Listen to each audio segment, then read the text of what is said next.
Bonjour, moi c'est Nico, je vais vous présenter mon CB500. Et oui, c'est bel et bien un CB500, la moto utilisée la plupart du temps en auto-école et surtout pour les jeunes permis. Donc quand j'ai eu la moto, elle était d'origine, mais ça me plaisait pas trop, donc j'ai commencé par modifier l'arrière en adaptant un arrière de Street Triple. Donc déjà ça change pas mal la ligne du CB. Après, ça me plaisait pas trop d'avoir un cul comme ça avec les bons vieux vilains amortisseurs d'origine que j'ai vite fait démonter pour remplacer par un mono amortisseur de Yamaha FZ6. Donc après, me trouvant avec un cul un peu plus fin et plus sympa, le pneu arrière d'origine du CB me plaisait pas. J'ai démonté tout ça pour passer sur une jante arrière de 900 CBR. Après, vous allez voir que le système de freinage n'est pas d'origine. Platine pour le stunt, avec 2 étriers Nissin de 12 bandits. Mais bon, après, la ligne, le cul étant changé de la moto, je me suis dit l'avant n'allait plus trop. Donc, j'ai changé la fourche de CB500. Si on peut appeler ça une fourche, j'appellerais plutôt ça une pompe à vélo.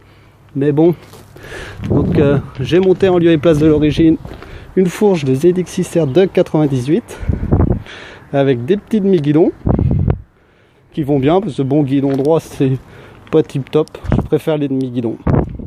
Donc déjà d'une, cette fourche là me donne 2 disques de frein qui est pas trop mal en question de freinage. Après, les curieux me diront qu'est-ce que c'est que cette petite poignée là. Donc pour ceux qui ne connaissent pas le stunt, en fait c'est mon frein arrière qui se retrouve au guidon. Et là, la petite poignée d'embrayage qui va bien, super souple pour les feignants comme moi. Donc voilà. Après, bon, on connaît tous le CB et son super compteur d'origine que j'ai vite fait d'être remplacé par un petit Cosso bien plus mignon et bien plus sympathique. Voilà, voilà. Après, bon, le carénage, certains auront reconnu un avant de 675 Daytona. C'est un polypiste qui a été modifié puis adapté pour le CB. Mais je vous avouerai qu'il n'y a pas beaucoup de découpe à faire pour que ça passe. À part là le tube d'échappement. Gros souci du CB, l'échappement sort pas mal sur le côté. Parlons échappement. Vous allez me dire, oh, un Doppler sur une moto, ça n'existe pas. Non, effectivement, ça n'existe pas. Ça vient d'un, si je me souviens bien, un Honda 1000 VTR. Donc avec la petite touche à Diane, le petit Watata. Là, vous allez me dire, c'est pas d'origine. Et non, c'est des commandes reculées de 600 bandits. Qui ont été adaptées aussi assez facilement sur le CB. Quand même bien plus confortable et bien plus joli.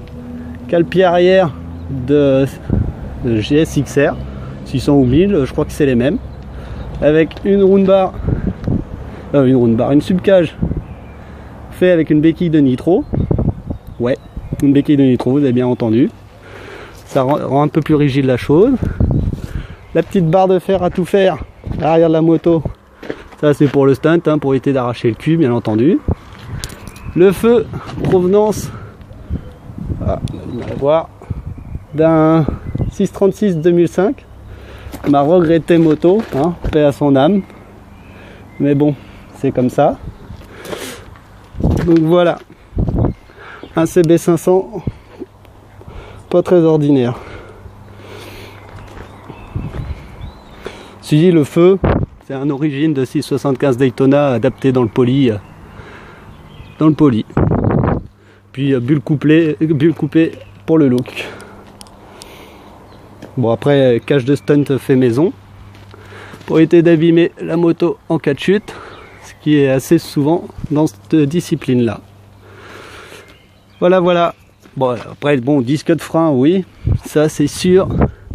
Par rapport au disque d'origine,